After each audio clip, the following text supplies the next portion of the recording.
This video is sponsored by Ram Ram Group of Companies, co-sponsored by Nature House and Bhaiya Ji Silver Coated Ilaichi. अब सभी ताजिए मुख्यमंत्री की height की तो हो नहीं सकते। इस्लाम धर्म अपने त्योहार को किस रूप में मनाता है मुख्यमंत्री को तय करने का अधिकार नहीं है। सभी धर्म के लोग अपने धर्म को अपने तौर तरीके से मनाते हैं। जब हिंदू धर्म के त्योहार में किसी प्रकार का हस्तक्षेप नहीं, तो इस्लाम धर्म में हस्तक्षेप क्यों? अगर मुख्यमंत्री ये जानते हैं कि समाजवादी पार्टी लोग गोष्ठी कराते हैं, उसके बावजूद कार्रवाई नहीं होती है, तो इसका मतलब उस गोकशी में माननीय मुख्यमंत्री भी समाजवादी पार्टी के साथ शामिल हैं। हम समझते हैं उनको मुख्यमंत्री के पद पर रहने का कोई अधिकार नहीं है। हमारे साथ बातचीत करने के लिए स्वामी प्रसाद मौर्य जी हैं। एक यात्रा निकाल रहे हैं। यात्रा का दूसरा चरण कल से शुरू हो रहा है। सर, यात्रा का उद्देश्य क्या है और ये दूसरे चरण में यात्रा किन किन जिलों से होकर गुजरेगी? भाई, यात्रा का उद्देश्य मैं पहले ही बता चुका हूँ कि संविधान सम्मान एवं जनहित ओंकार यात्रा से स्पष्ट है कि संवैधानिक व्यवस्थाओं के साथ जो खिलवाड़ हो रहा है, संवैधानिक मर्यादा के तहत संविधान प्रदत्त निर्देशों आदेशों का अनुपालन किया जाए, यानी संविधान प्रदत्त SC ST OBC के लिए आरक्षण व्यवस्था को 100% लागू किया जाए। इसके साथ ही साथ आज EVM मशीन पर हमेशा चुनाव के बाद उंगली उठती है। इसी अविश्वसनीयता के चलते अमेरिका, जापान जैसे देशों ने EVM को टाटा बाय बाय कर दिया है, तो भारत को भी EVM को टाटा बाय बाय करना चाहिए और बैलेट पेपर के माध्यम से वोटिंग कराना चाहिए। साथ ही साथ आज बड़े पैमाने पर श्रम का शोषण हो रहा है, इसलिए आउटसोर्सिंग कर्मियों को सरकारी कर्मी घोषित किया जाए, आउटसोर्सिंग भर्ती में भी आरक्षण व्यवस्था लागू किया जाए और आउटसोर्सिंग कर्मियों को भी पूर्णकालिक वेतन का भुगतान किया जाए।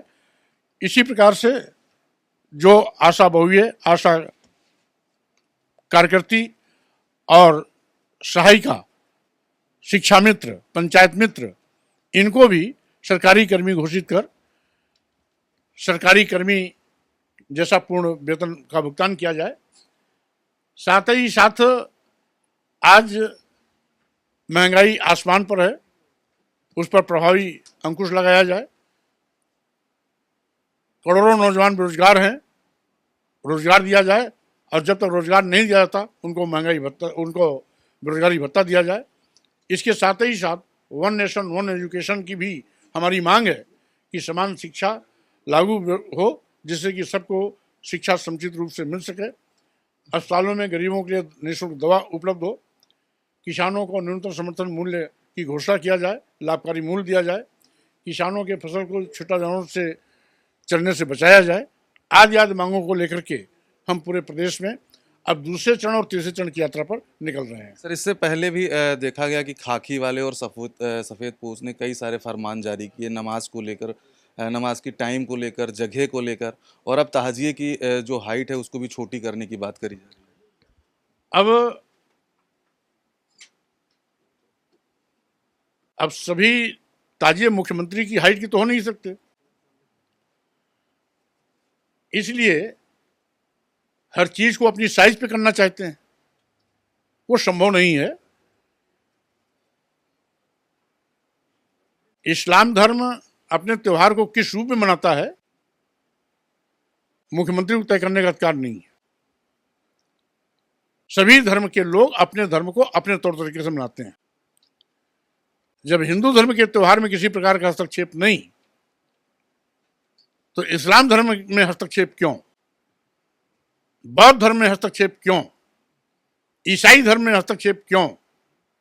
सिख धर्म में हस्तक्षेप क्यों?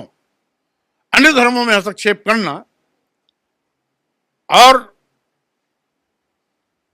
एक धर्म विशेष पर चुप्पी साधे रहना कहीं न कहीं मुख्यमंत्री की दुर्भावना जाहिर होती है, जो मुख्यमंत्री पद की गरिमा के विपरीत है। सर, एक आखिरी सवाल। जिस तरीके से समाजवादी पार्टी पर आरोप लगा है कि समाजवादी पार्टी के जो नेता हैं वो गौकसी करा, अगर मुख्यमंत्री ये जानते हैं कि समाजवादी पार्टी लोग गोष्ठी कराते हैं, उसके बावजूद कार्रवाई नहीं होती है, तो इसका मतलब उस गोकशी में माननीय मुख्यमंत्री भी समाजवादी पार्टी के साथ शामिल हैं। अगर शामिल नहीं होते और ये जानते हुए कि समाजवादी पार्टी के लोग गोष्ठी कराते हैं, तब तक कार्रवाई हो गई होती। अगर कार्रवाई नहीं हुई है तो मुख्यमंत्री को इस्तीफा देना चाहिए। ऐसे बेबुनियाद आरोप लगाने के पहले उनको अपने पद की गरिमा के विपरीत जो आचरण कर रहे हैं, हम समझते हैं उनको मुख्यमंत्री के पद पर रहने का कोई अधिकार नहीं है कि जानते हुए भी कार्रवाई न करना कहीं ना कहीं मिली जुली या सांठगांठ की बू आती है। तो ये थे हमारे साथ बातचीत करने के लिए स्वामी प्रसाद मौर्य जी। इनका साफ तौर पे कहना है कि अगर जो उत्तर प्रदेश के मुख्यमंत्री को पता है कि समाजवादी पार्टी के नेता और कार्यकर्ता गौकसी कराते हैं तो उनके ऊपर कार्रवाई होनी चाहिए। अगर कार्रवाई नहीं होती है तो इसका मतलब यह है कि उत्तर प्रदेश के मुख्यमंत्री भी मिले जुले हैं। कैमरा पर्सन एडिट के साथ कृष्णा मिश्रा, खबर चौक, Lucknow. New Public Inter College, Lucknow. Admission open. For more information, call 0522 282232 or 7755 089585.